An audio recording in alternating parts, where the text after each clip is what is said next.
इदा तम्मा कान बदा नक्सुहु तरक्कबु ज़वालन इदा क़ील तम्मा।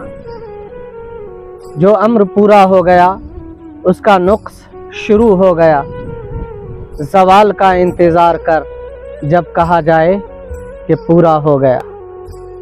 हेलो गाइस, कैसे आप तमाम? उम्मीद करता हूँ खैरियत से होंगे। दोस्तों, अभी मैं पुणे से 500 किलोमीटर दूर गोवा बॉर्डर, गोवा महाराष्ट्र बॉर्डर कर्नाटका के जंगलों में आया हुआ हूँ, सिर्फ फ्रेश हवा लेने के लिए।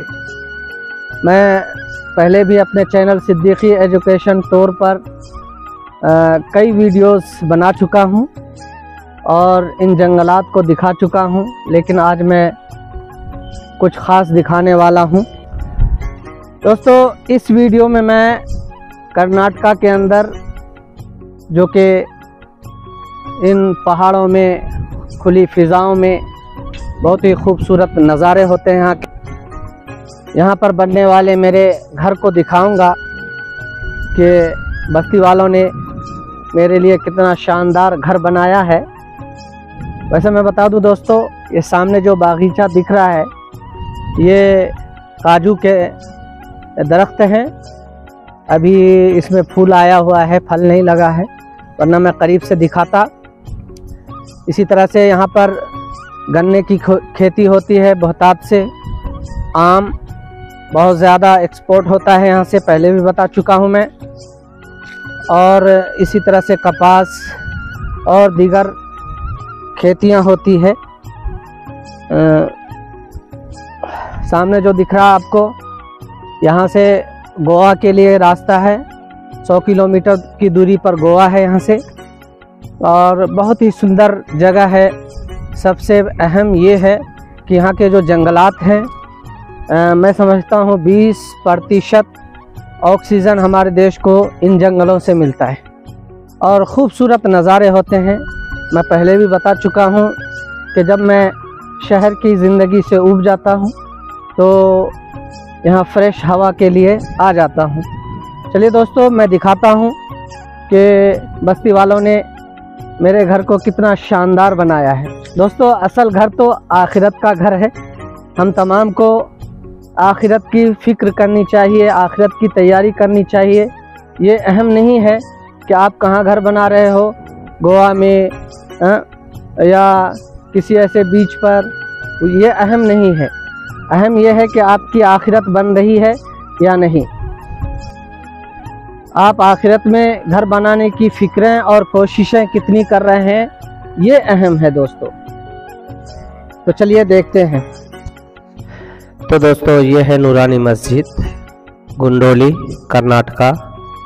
और इसकी वीडियो मैं बना चुका हूँ पहले, जब लॉकडाउन के बाद आया था कर्नाटका टूर पे।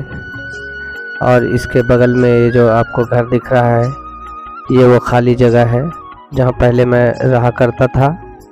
फिर बस्ती के लोगों ने इसे तोड़कर सिरे से बनाया है और काफ़ी खूबसूरत है दोस्तों। आइए पहले मैं पीछे से दिखाता हूँ। ये कुछ इस तरह से है बैक साइड, और एकदम देहात में, करिए में, एकदम शहर के अंदाज में बनाया गया है। बहुत ही खूबसूरत है। अंदर हम बाद में जाएंगे, पहले हम ऊपर चलते हैं और देखते हैं। गुंडोली बस्ती एक पहाड़ी पे है और बहुत ही खूबसूरत नज़ारा है यहाँ का। फ्रेश हवा, ये देखिए दोस्तों,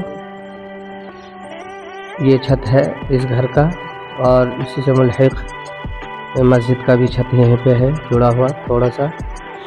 ये आम के दरख्त हैं, पहले भी मैं बता चुका हूँ। आम, चीकू, और जिसे सपोटा बोलते हैं, हमारे इलाके में सपेटा बोलते हैं। इन तमाम की खेतियाँ होती हैं यहाँ पे। सामने ये चीकू का ही झाड़ है, आगे चर्च भी है। इस बस्ती की ये खूबी है, पहले भी बता चुका हूँ कि यहाँ क्रिश्चियंस भी हैं, मुस्लिम्स भी हैं, और हिंदू में जो भी हैं SC ST, और उनके मंदिर वगैरह भी हैं। और सबसे खूबसूरत बात यह है कि कभी कोई ना इत्तेफाकी कोई झगड़ा नहीं होता। अल्हम्दुलिल्लाह यही एक बड़ी खूबसूरती है, सब मिलकर रहते हैं, जिससे फ़िज़ा कायम रहती है। अब आइए हम अंदर चलते हैं और देखते हैं इस घर के अंदर का नज़ारा कैसा है। देखिए ये हॉल है, फ़िलहाल इसमें बच्चे पढ़ते हैं। मस्जिद में भी काफ़ी स्पेस है, वहाँ भी पढ़ सकते हैं बच्चे। यह फैमिली रूम बनाया गया है, ये बेडरूम है,